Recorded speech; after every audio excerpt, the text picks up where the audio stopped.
सभी किसी भी ध्यानात्मक आसन में बैठ जाएंगे। पद्मासन, सुखासन या अर्ध पद्मासन। प्रतिभा जी अपने कैमरा ऑन कर लीजिए आप। सर, मेरे भी गेस्ट आए हुए हैं अच्छा थोड़ा अच्छा अच्छा, ठीक है। अ, सभी अपनी आंखें बंद करके मन शांत रखें। लंबी गहरी सांस लें। ॐ योगेन चित्तस्पदेन वाचाम् मलं शरीरस्य चावैद्यकेन योपाकरोति योपाकरोत्तं प्रवरं मुनीनां पतञ्जलिं प्राञ्जलिरानतोऽस्मि। ॐ शांति शांति शांति। दोनों हाथों को आपस में रब करके चेहरे पर और आंखों पर लगाएंगे। धीरे से अपनी आंखों को खोलें।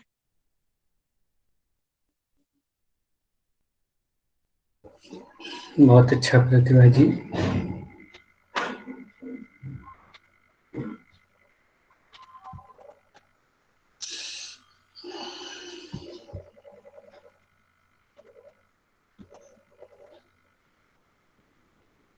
जैसा कि हम सभी लोग जानते हैं कि हम योग दर्शन पढ़ रहे हैं, और योग दर्शन जो भारतीय दर्शन है, भारतीय दर्शन दो प्रकार के हैं, वैदिक और अवैदिक। मेरी स्क्रीन आपको विजिबल हो रही होगी। Yes sir. और जी सर। जो वैदिक हैं वे हैं जो वेद को फॉलो करते हैं या वेद को मानते हैं, एक्सेप्ट करते हैं वेद में जो रूल एंड रेगुलेशन हैं, ठीक है। और जो अवैदिक हैं वे दर्शन हैं जो वेद को फॉलो नहीं करते, ठीक है, फिलॉसफी दर्शन। तो बाकी और जब दर्शन अलग से पढ़ाए जाएंगे तब और दर्शनों के बारे में ज़्यादा से ज़्यादा बताया जाएगा। अभी योग दर्शन के योग सूत्र ग्रंथ है जो महर्षि पतंजलि कृत है, उसके बारे में चर्चा चल रही है।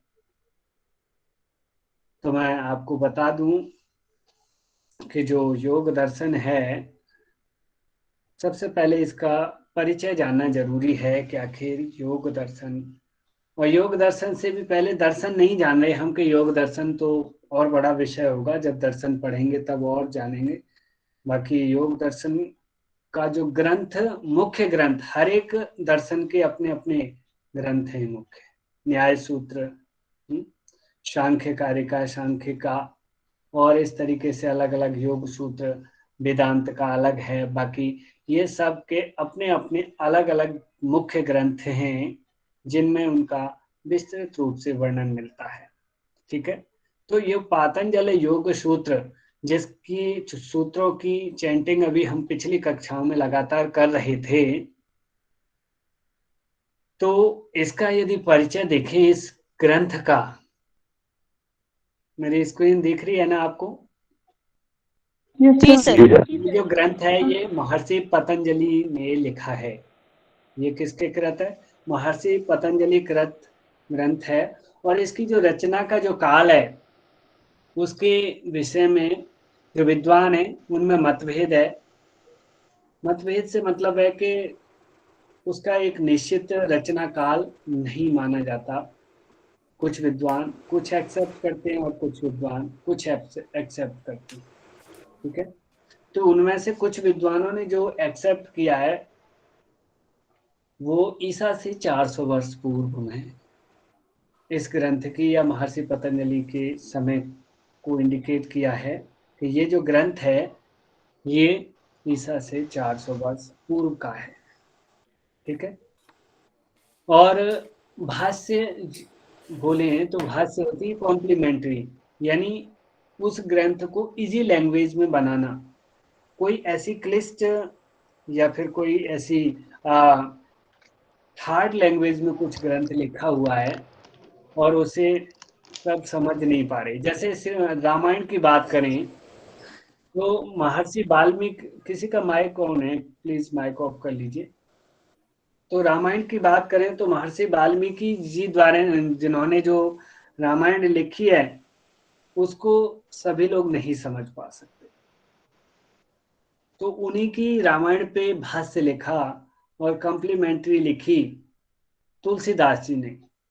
तुलसीदास जी की रामायण को लगभग काफी लोग समझ सकते हैं और वो व्यवहारिक भाषा में है।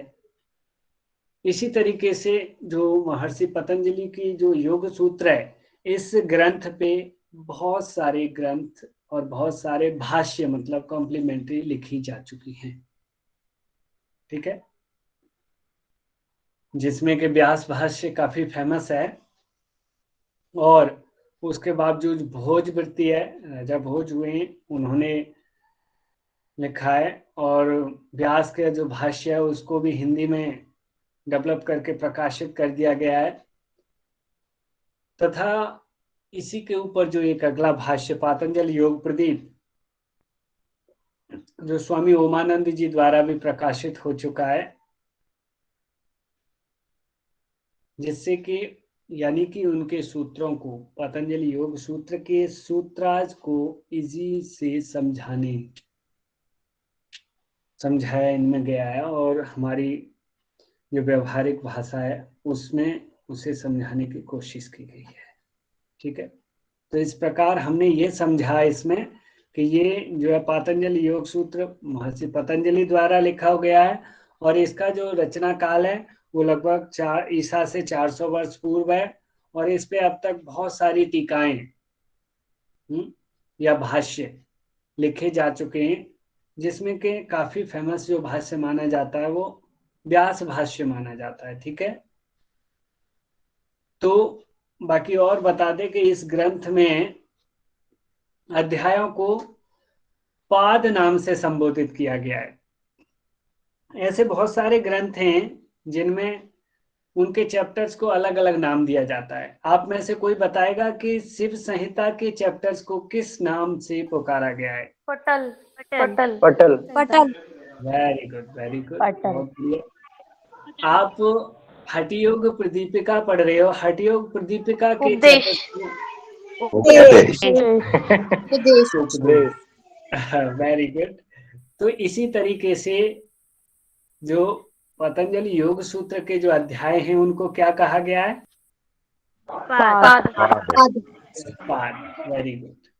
ऐसे ही जब आप पढ़ोगे ना महाभारत, तो महाभारत में उसके चैप्टर्स को पर्व नाम से पुकारा गया है, पर्व बोलते हैं, ठीक है। तो ऐसे ही ये भी, इससे भी क्वेश्चन बनते हैं चैप्टर्स के नाम से।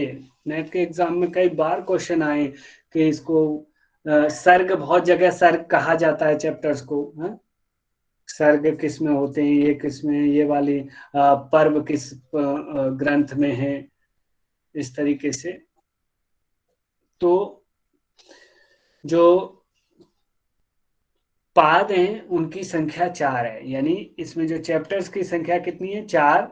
जो प्रथम पाद, जैसा कि हमने अभी पढ़ा था, समाधि पाद, दूसरा साधन पाद, और तीसरा जो है विभूति, चौथा कैवल्य पाद, ठीक है।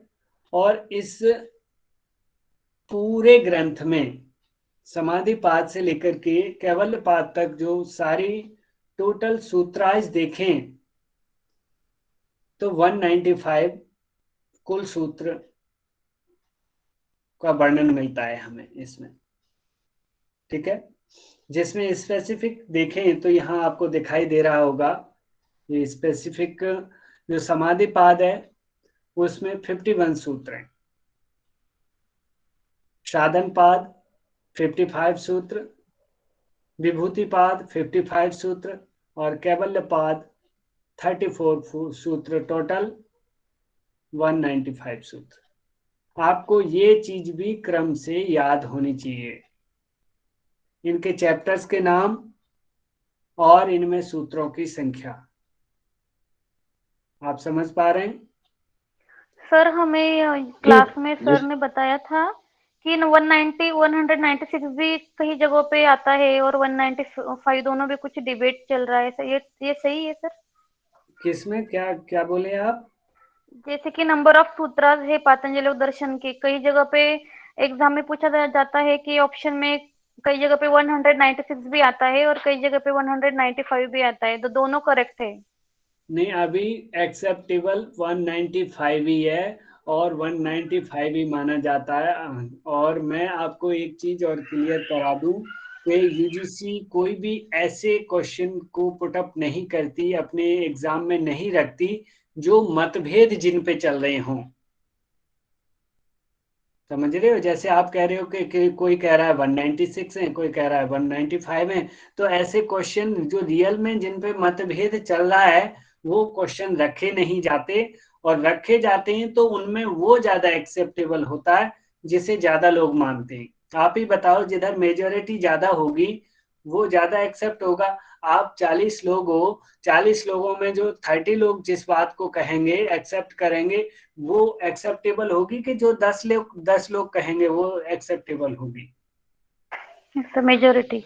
हाँ, तो वही चीज है। और उसके बावजूद इस बात से भी आप निश्चिंत रहो कि यदि कोई ऐसा, पहले तो कुछ क्वेश्चन ऐसे रखे नहीं जाते जो कि 2 अर्थ वाले हों, 3 अर्थ वाले हों, जिनमें मतभेद हो। यदि ऐसे क्वेश्चन रख भी दिए जाते हैं, गलती से प्रिंट छाप दिया जाता है, तो क्या होता है, वो या तो कैंसिल किए जाते हैं, नहीं तो फिर उसके मार्क्स मिलते हैं तो सबको दिए जाते हैं।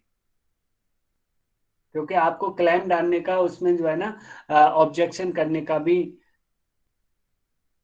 अवसर दिया जाता है कि आप ऑब्जेक्शन करो। ठीक है, तो ऐसी चिंता का विषय नहीं है। तो हमने समझ लिया चारों चैप्टर्स के नाम, चारों चैप्टर्स में स्पेसिफिक सूत्र अलग अलग, और फिर कुल टोटल। ये सारी चीजें आपको पता होना बहुत जरूरी है। ठीक है, नेक्स्ट वन देखें। तो योग दर्शन की तत्व मीमांसा। देखिए, हर एक दर्शन की, एक चीज मैं क्लियर करा दूं, हर एक दर्शन की 2 मीमांसाएं होती है। मीमांसा मतलब उसका एक विचार और उसको समझने का चिंतन कहें, तत्व मीमांसा और आचार मीमांसा। तत्व मीमांसा, मीमांसा मतलब सार कह सकते हैं क्या? नहीं सार नहीं, उसका हम ये कहेंगे, एक प्रकार से मीमांसा का एक अर्थ विचार भी होता है, यानी तत्वों के विषय में विचार और आचरण के विषय में विचार, आप ऐसा सोच सकते हो। तो यहाँ पे हर एक दर्शन की एक तत्व मीमांसा होती है अपनी, और एक जो है आचार मीमांसा होती है। तो तत्व मीमांसा उसे कहते हैं जिसमें उसने कितने एलिमेंट्स को, कितने तत्वों को एक्सेप्ट किया है। और जो आचार मीमांसा है वो उसे कहते हैं कि आपको जीवन में क्या आचरण करना है, यानी उसका साधन, उसका मार्ग बताता है कि क्या फॉलो करना है, किस पे चलना है। जैसे सांख्य दर्शन और योग दर्शन दोनों ही एक दूसरे के पूरक हैं। सांख्य दर्शन जहां सैद्धांतिक बात करता है, तो वहीं व्यवहारिक पक्ष जो है योग दर्शन बात करता है। तो सांख्य का व्यवहारिक पक्ष योग दर्शन है। ठीक है, तो सांख्य दर्शन की जो तत्व मीमांसा है वो 25 तत्वों को एक्सेप्ट करता है सांख्य दर्शन। तो वहीं योग दर्शन क्या करता है, 26 तत्वों को, यानी एक ईश्वर को भी वो एक्सेप्ट करता है योग दर्शन। और वहां पे सांख्य दर्शन में पुरुष नाम से संबोधित कर दिया गया है ईश्वर को, यानी वो 25 ही मानता है। और महर्षि पतंजलि कहते हैं नहीं, पुरुष विशेष ईश्वर है। आप पढ़ोगे अभी आगे, आनंद आएगा। तो कहते हैं कि 26वां तत्व एक सामने आ जाता है। तो यहाँ इनकी तत्व मीमांसा में कहें कि ईश्वर सहित 26 तत्वों को मान्यता दी है, एक्सेप्ट करते हैं 26 तत्वों को, कि मेरे दर्शन में 26 तत्व है।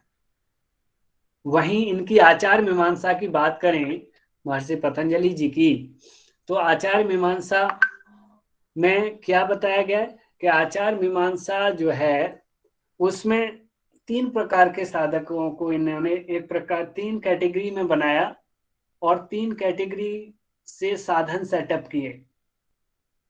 देखिए, मृदु, मध्यादि मात्रत्व है ना, मृदु, मध्य और अधिमात्र। मृदु बोलते हैं सबसे निम्न कोटि के को, मध्य बोलते हैं जो निम्न कोटि से थोड़ा श्रेष्ठ है, जो ऊंचे स्तर पे है, और जो अधिमात्र है उसे उत्तम कोटि का साधक कहा जाता है। ठीक है, तो इन तीनों टाइप के साधकों के लिए उन्होंने अलग अलग आचरण करने के लिए नियम प्रस्तावित किया और सिद्धांत दिया। तो जो श्रेष्ठ है उसके लिए उन्होंने कह दिया कि तुम्हें सिर्फ अभ्यास वैराग्य और ईश्वर प्रणिधान कर लो, अभ्यास वैराग्य कर लो और ईश्वर प्रणिधान, आपको कैवल्य प्राप्त हो जाएगा। और इस दर्शन का जो मुख्य लक्ष्य क्या है? कैवल्य की प्राप्ति। ठीक है, तो अभ्यास और वैराग्य, ईश्वर प्रणिधान किसके लिए बता दिया है? उत्तम कोटि के साधक के लिए। तो वहीं जो मध्यम कोटि के साधक हैं,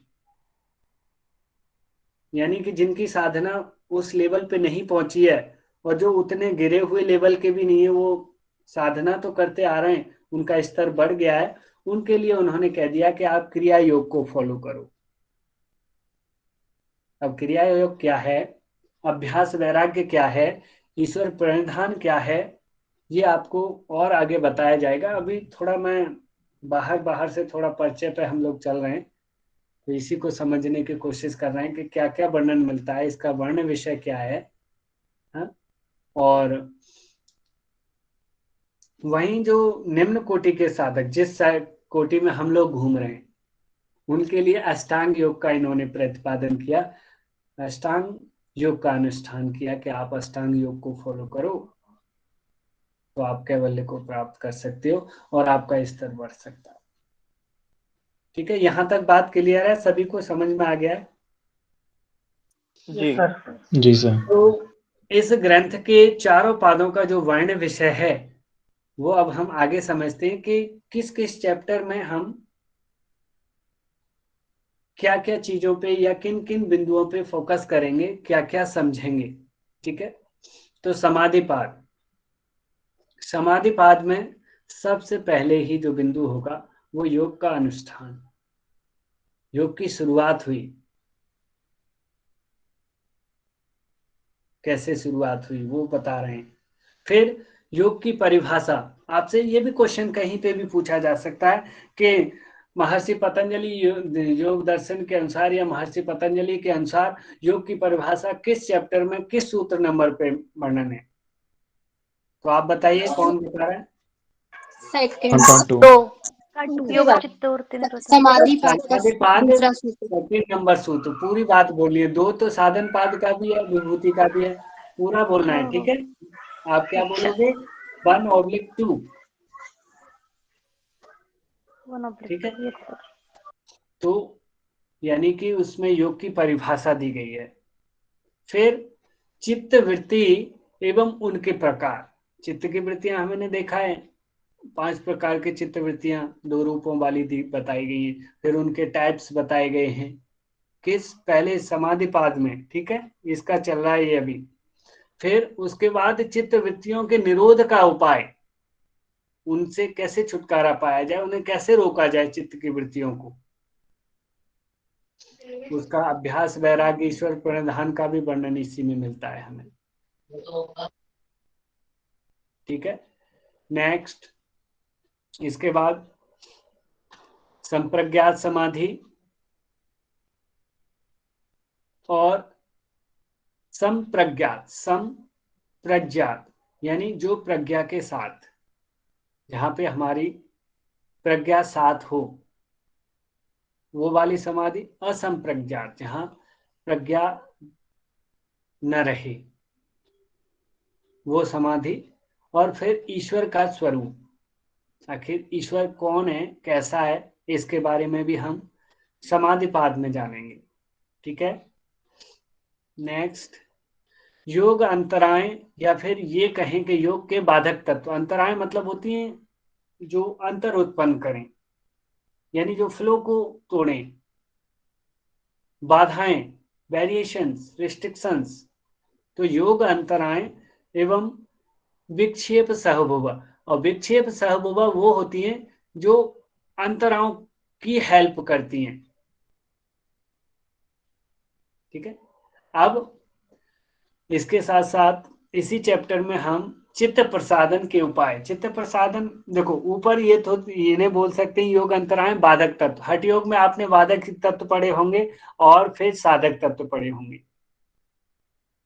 कितने कितने कितने थे बाधक तत्व? पांच पांच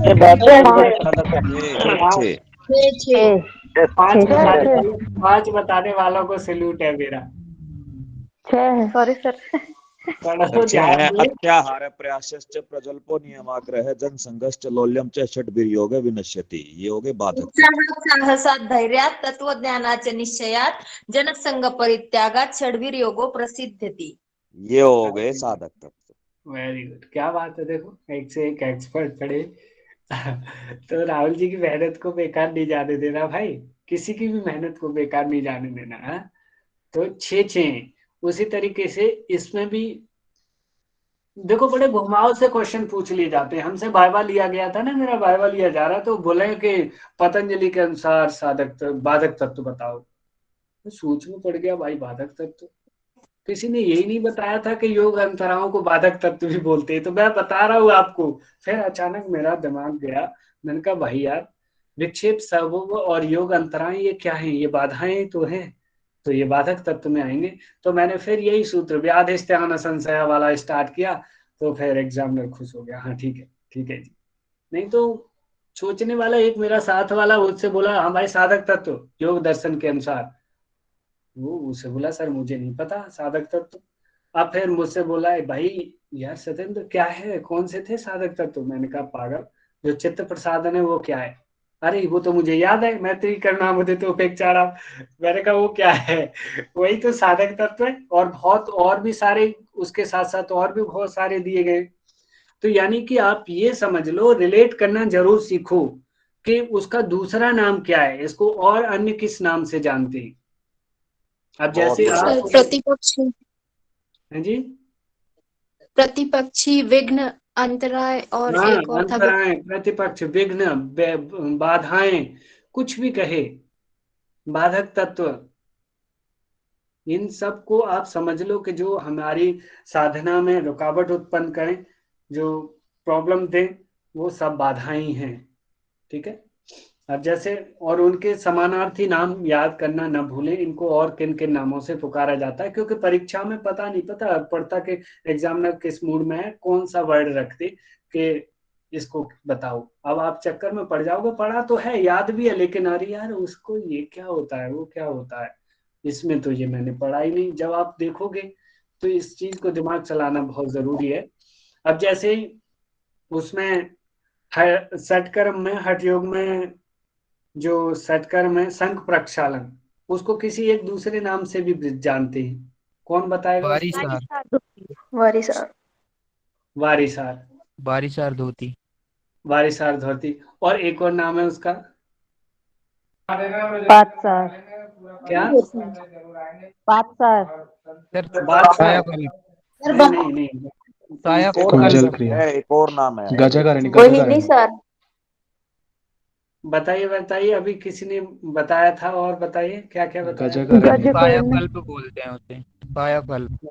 कुंज बिहारी जी गजब की बात बताया, कायाकल्प बोलते हैं। तो अब कायाकल्प के बारे में पूछ ले कोई आपसे कि कायाकल्प बताओ जी हठ योग के अनुसार, तो आप तो बड़े चक्कर में पड़ जाओगे यार, कायाकल्प क्या है, जबकि पता है आपको है यार जो संघ प्रक्षालन की जो विधि है वही कायाकल्प है। तो इसी तरीके से इसमें भी आपको हठ योग से रिलेट करना है हर सूत्र को, और हर चैप्टर में क्या क्या रिलेट कर पा रहे हो, क्योंकि जो क्वेश्चंस आते हैं मैं बता दूं कि वो कंपैरेटिव स्टडी के बेस्ड ज्यादा आते हैं, क्योंकि एग्जामिनर को घुमाना होता है बच्चे को कि बच्चा कैसे भी घूमे। ठीक है। तो चित्त प्रसादन, हाँ जी, एक स्वास्थ्य की परिभाषा भी पूछी थी सर, योग सूत्र के किसकी अनुसार। किसकी? स्वास्थ्य की। स्वास्थ्य की। Yes sir.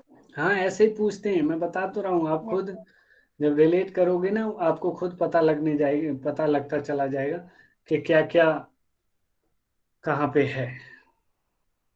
तो सर, तो ये बाधक तत्व पतंजलि के सूत्रों के अनुसार तो आपने बोला मैत्री, करुणा, मुदिता और उपेक्षा, ये 4 ही हुए ना?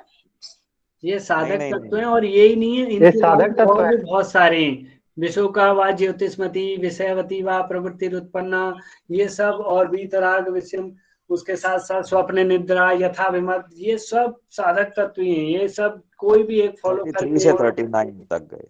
हाँ बताया ना, 33 से 39 तक सारे हेल्पिंग पॉइंट्स हैं जो आपको योग मार्ग में, योग साधना में सहायता उत्पन्न करेंगे। ठीक है। सर पतंजलि के अनुसार स्वास्थ्य की परिभाषा कौन से सूत्र में है? हाँ बताइए, किसने पूछा था अभी? हाँ मैडम।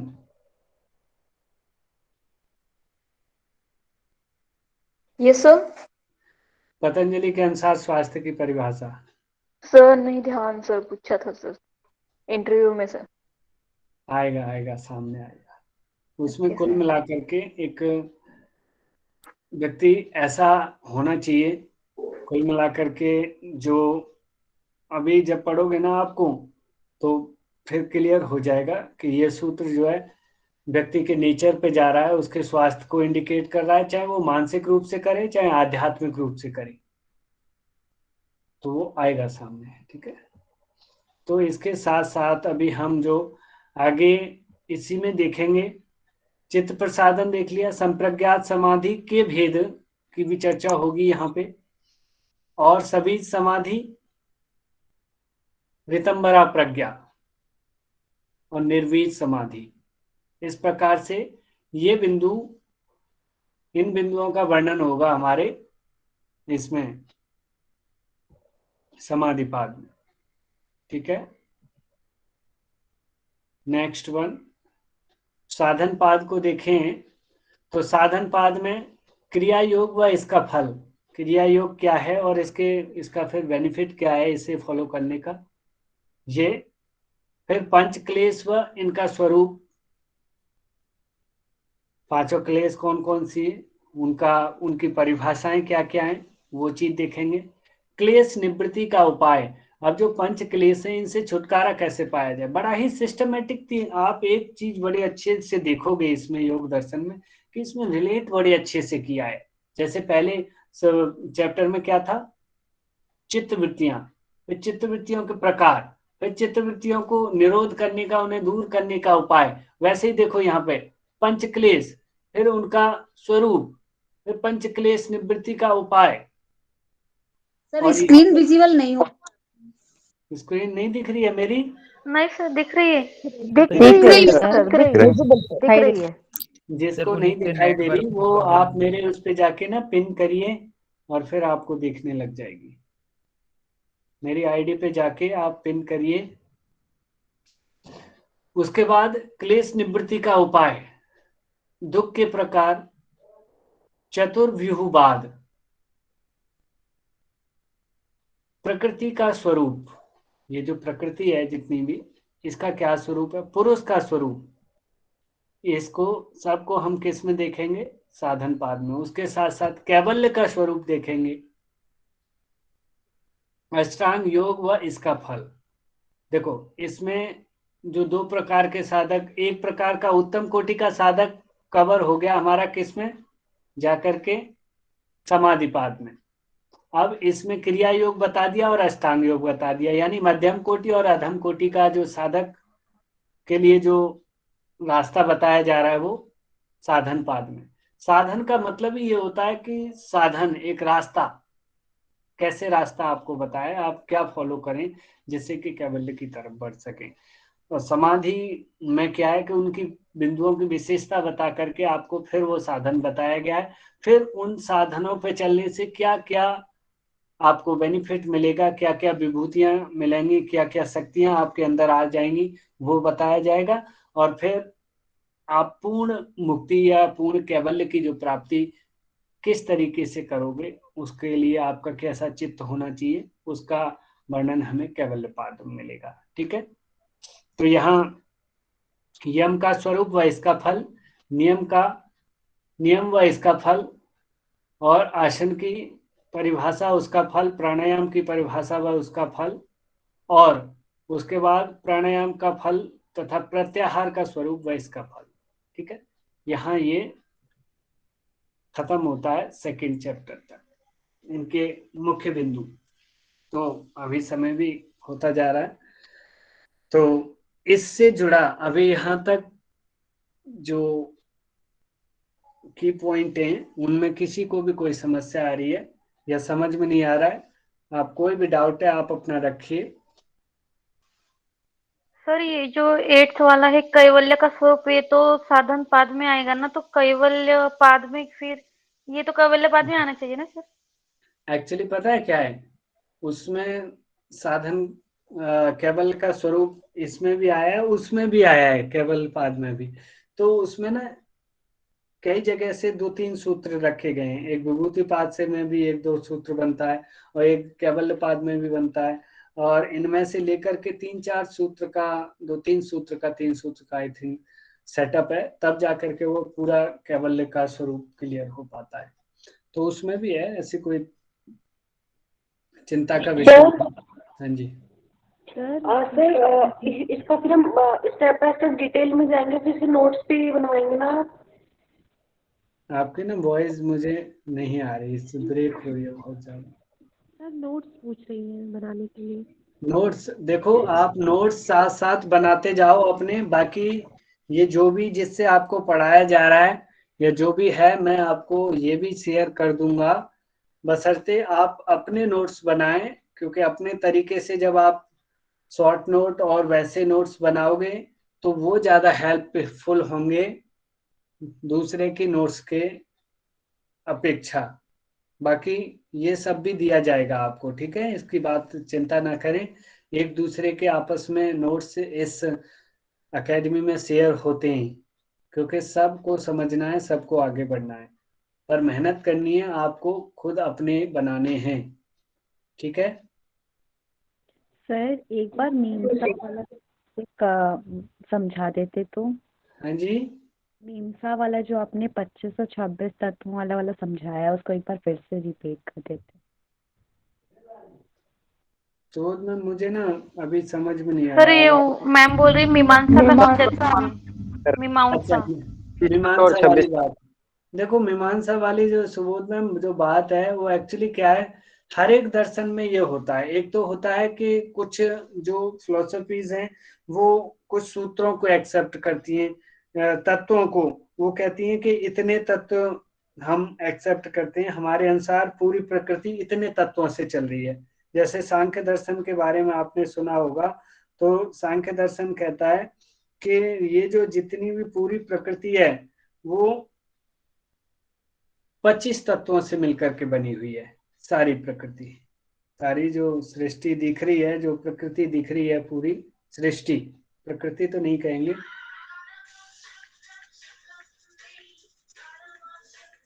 ठीक है, तो वो कहते हैं कि 25 तत्वों से है। 24 तत्व किसी ने टाइप किए हैं ना, वो 24 नहीं है, 25 हैं। आप इसे ध्यान रखना, बता दूंगा कौन कौन से हैं जब आपको सांख्य दर्शन, और बेशक सांख्य दर्शन नहीं, इसको देखो, योग दर्शन को सांख्य के साथ रिलेट करके जरूर पढ़ना पड़ेगा, तभी वो समझ में आ पाएगा। क्योंकि मैंने पहले ही बता दिया कि जो योग दर्शन सांख्य दर्शन का व्यवहारिक पक्ष है, प्रैक्टिकल पक्ष है। ठीक है, तो जो तत्व योग दर्शन 26 एक्सेप्ट करता है और उसी तत्व मीमांसा यानी कि 26 तत्वों को मानता है। अब वो कौन कौन से 26 तत्व होंगे वो आगे आपको बताए जाएंगे। ठीक है, और वहीं आचार मीमांसा की बात करें तो योग दर्शन जो महर्षि पतंजलि हैं वो हर एक व्यक्ति को, जितने भी सृष्टि में व्यक्ति हैं उन्हें 3 भागों में बांटते हैं।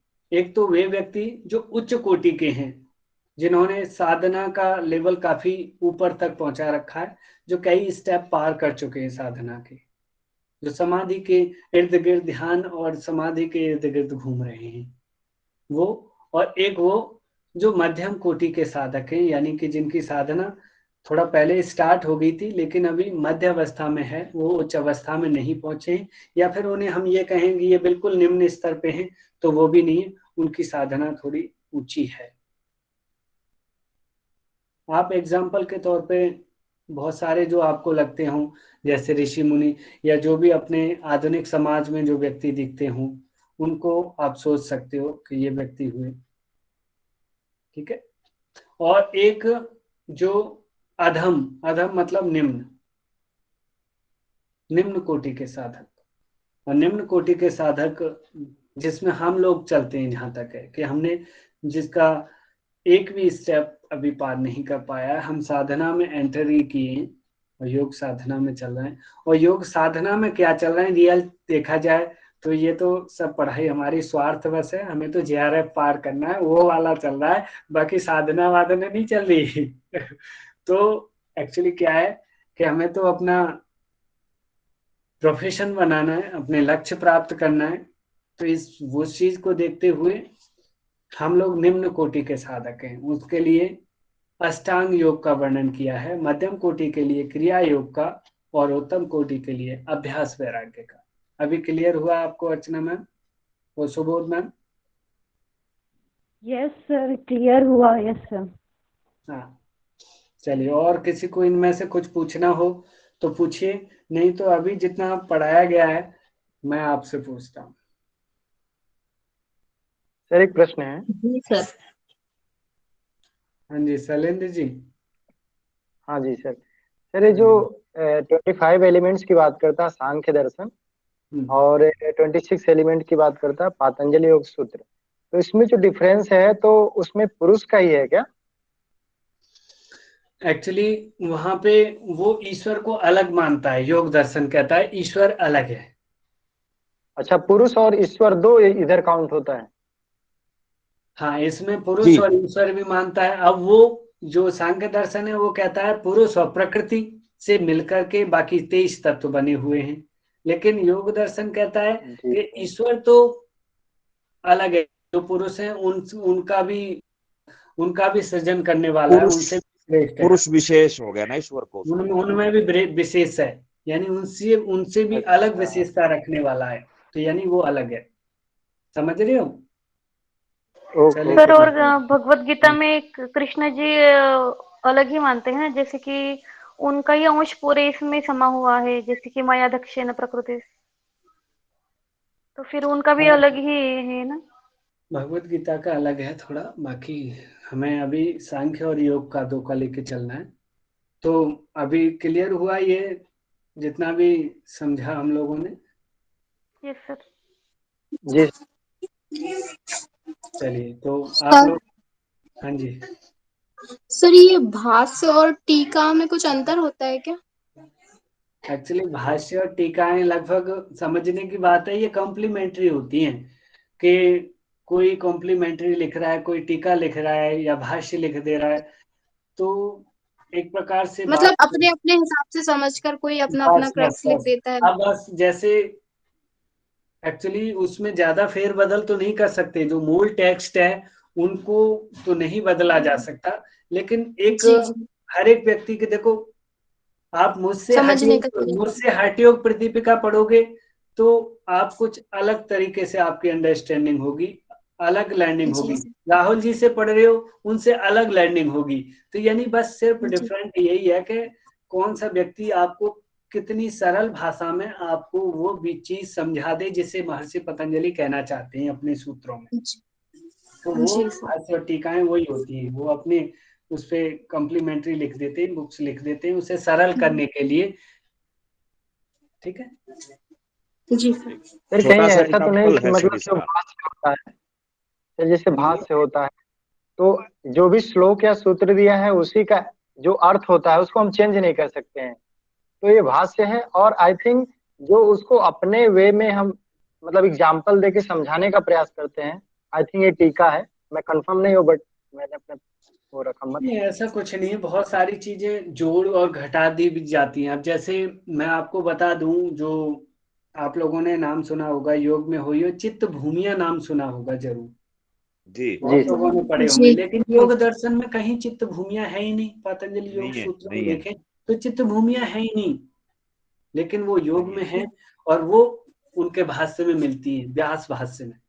Yes yes. तो यानी कि ऐसी कोई बात नहीं है कि सेम वही चीज की, उसमें वो अपनी जोड़ घटा सकते हैं, वो कुल मिलाकर के हमें हाँ सर, समझना होगा। एक छोटा सा कहीं एग्जांपल दूं कहीं सर इसका। हाँ जी राकेश जी। जैसे ये एक मानो कि चाय है, चाय तो मूल रूप से चाय है, लेकिन मेरे घर में वो बिना दूध की बनती है, आपके घर में वो दूध की बनती है, ज्यादा मीठे की बनती है, किसी के घर में कम मीठे की बनती है। मूल वो चाय ही है, थोड़ा थोड़ा स्वरूप बदल दिया अपनी देखा, जरूरत के हिसाब ये से। लाइव एग्जांपल ले लो, राकेश सर ने लाइव एग्जांपल पेश कर दिया कि चीज वही है, नाम उसका वही रहना है, बशर्ते उसका थोड़ी चेंजिंग दे दी है कि उसके यहाँ अपने ये टेस्ट है। के अब हिसाब से। किसको किसको किसकी पसंद आए, चाहे कम मीठी वाली, बिना दूध वाली, या जौन सी, वो उसे फॉलो कर ले। ठीक है, तो यही चीज है। चलिए, तो आप लोग तैयार हो, मैसेज करिए, मैं क्वेश्चनिंग करता हूँ। आप लोग तैयार हैं आंसर यस करने सर। के लिए? Yes sir. अभी जितना यस पढ़ा है सर। उसमें। हाँ, तो करिए मैसेज फटाफट।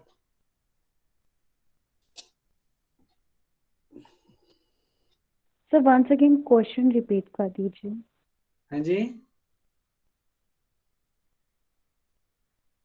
हाँ तो बताइए, जो महर्षि, ये जो पतंजलि योग सूत्र है, उसके प्रतिपादक कौन है, उनका नाम टाइप करिए। बोलना नहीं है, जिससे बोला जाएगा वो माइक खोल के बोलेंगे, बाकी नाम टाइप करिए।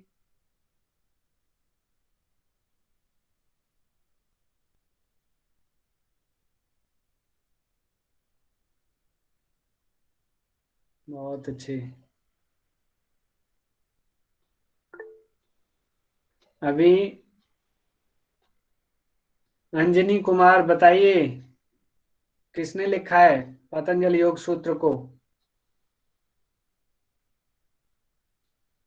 जल्दी माइक खोला करो फटाफट, जिससे माइक खोलने के लिए बोला जाए। पतंजलि सर। पतंजलि, ठीक है। अभी बुलाना चाहूंगा कि जानना चाहूंगा, जो योग दर्शन है वो किस दर्शन का व्यवहारिक पक्ष है, यानी प्रैक्टिकल साइड्स ऑफ। बहुत बढ़िया, वेरी गुड। बंटी पंघल बताइए।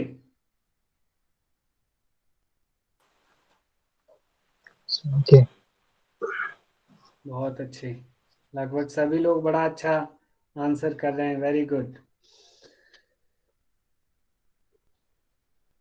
अभी नेक्स्ट वन क्वेश्चन पे आइए कि कुछ विद्वानों का इसकी रचना काल के विषय में किस सदी का या किस वर्ष का मानना है कि ये कब का ग्रंथ है? दीक्षा मैम, माइक खोल के बताइए। हाँ सर, 400 BC का। 400 BC, ठीक है। अभी बताना है कि जो महर्षि पतंजलि योग सूत्र जो ग्रंथ है, उस पे सबसे ज्यादा प्रसिद्ध जो भाष्य है वो किस विद्वान का है, या किस ऋषि का है, या उसका नाम क्या है? जितेंद्र आर्या। महर्षि व्यास जी। तो उसका नाम क्या है? व्यास। ग्रंथ का नाम है व्यास भाष्य,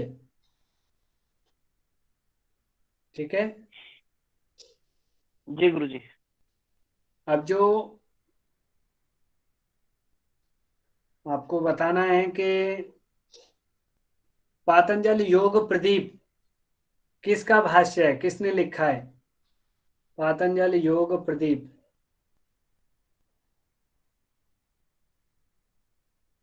मीनू गिल बताइए नाम। मीनू गिल, मोहिनी गुप्ता, माइक खोल के नाम बताइए जल्दी।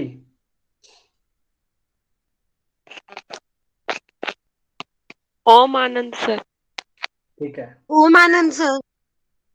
अच्छा। तो मैं जानना चाहूंगा कि पातंजलि योग सूत्र में कितने चैप्टर्स हैं, कितने अध्याय हैं?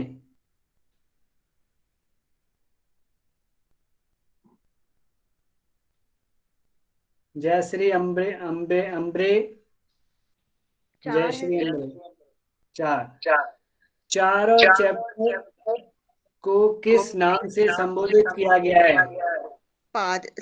समाधिपाद, साधनपाद, विभूतिपाद, कैवल्यपाद।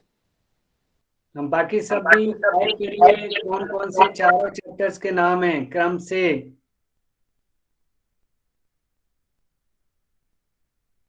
चारों चैप्टर्स के नाम क्रम से टाइप करिए।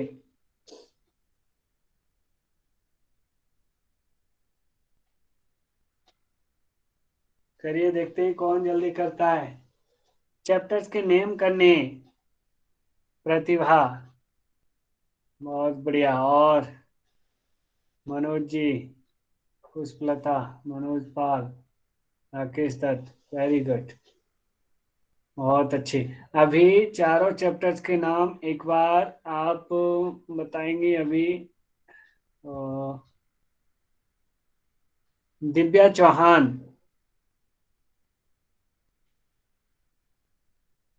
Yes sir. साधनपाद, समाधिपाद, साधनपाद, विभूतिपाद, कैवल्यपाद।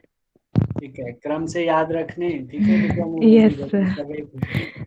चलिए, total number of sutras in whole ग्रंथ कितने हैं डॉक्टर महुआ पाल? 51, 55, 55, 34। अच्छा, मैं टोटल पूछ रहा था, आप स्पेसिफिक करके 195 बता रहे। Total, 195 total. ठीक है, चलो टाइप करो। बाकी सब लोग क्रम से टाइप करो, कैसे कैसे हैं क्रम से, कितने कितने हैं।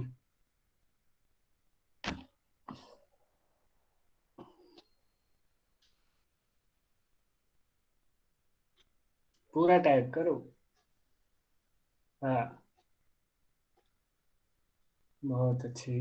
और अभी मैं बुलाना चाहूंगा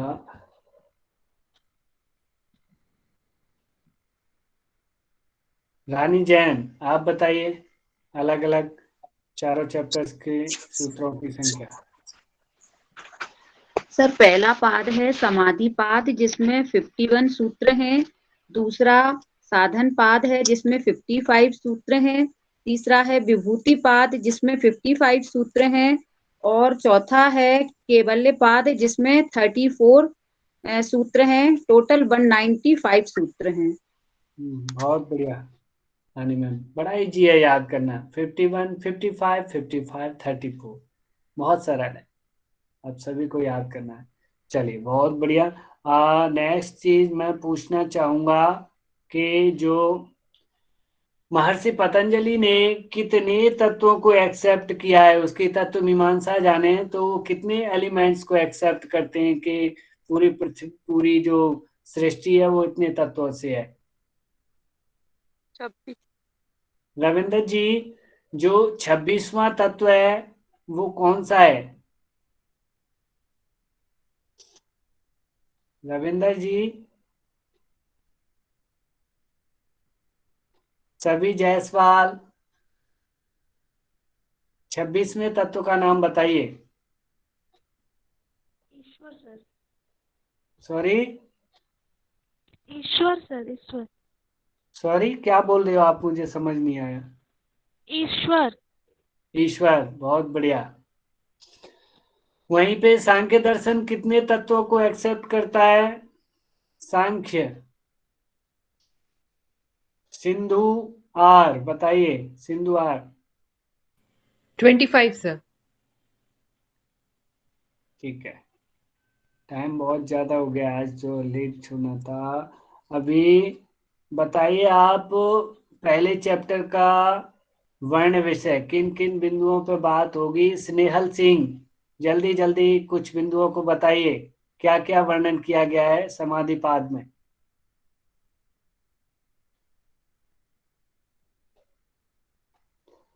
सुबोध यादव, यस सर। क्या क्या जानेंगे हम, किन किन बिंदुओं पर दृष्टि डालेंगे समाधिपाद में? सर पहले योग का अनुष्ठान, योग की परिभाषा, योग का परिभाषा के बाद स्वरूप, चित्त की वृत्तियां, चित्त के प्रकार, संप्रज्ञात समाधि, असंप्रज्ञात समाधि, फिर ईश्वर के स्वरूप, ईश्वर की विशेषता, देन उसके अंतराय, कैसे अंतराय, फिर उसको दूर करने के लिए जिन्हें हम बाधक एंड साधक कहते हैं, उसके बाद फिर संप्रज्ञात समाधि के भेद, असंप्रज्ञात समाधि के भेद, फिर ऋतंबरा प्रज्ञा का स्वरूप, फिर निर्बीज समाधि। बहुत बढ़िया, बहुत अच्छे। सोनाली मिलिंद जी बताइए, सेकंड चैप्टर के मुख्य बिंदु कौन कौन से हैं? साधन पाद में हम किन किन मुख्य बिंदुओं पे चर्चा करेंगे? क्रिया योग और उसके प्रकार, फिर पंचक्लेश और उसके रूप, उसके बाद में दुख के प्रकार, क्लेश निवृत्ति के प्रकार, कैवल्य के रूप, फिर नियम के प्रकार, प्राणायाम के प्रकार, आसन के प्रकार और प्रत्याहार के प्रकार, उसकी विशेषताएं। इनके ना आसन और प्रत्याहार के प्रकार नहीं है, उनका सिर्फ स्वरूप है और फल है। आसन के टाइप्स नहीं बताए गए हैं इसमें, न प्रत्याहार के टाइप्स बताए गए, तो आपको उसी हिसाब से बताना है आपको, ठीक है? चलो, बहुत अच्छा लगा आज का ये सेशन, सभी ने बड़ा अच्छे से जवाब किया। मैं बुलाना चाहूंगा अभी शलाका गर्ग आए और सर्वे भवन्तु पाठ कराइए। शलाका गर्ग। शैलेश कुमार गौर आइए। शैलेश जी। Hello hello. हाँ जी, आ गई शलाका जी, फटाफट माइक खोला तो। सर्वे भवन्तु। ॐ सर्वे भवन्तु सुखिनः, सर्वे सन्तु निरामया, सर्वे भद्राणि पश्यन्तु, मा कश्चित् दुःखभाग् भवेत्। हरि ओम शांति शांति शांति। सभी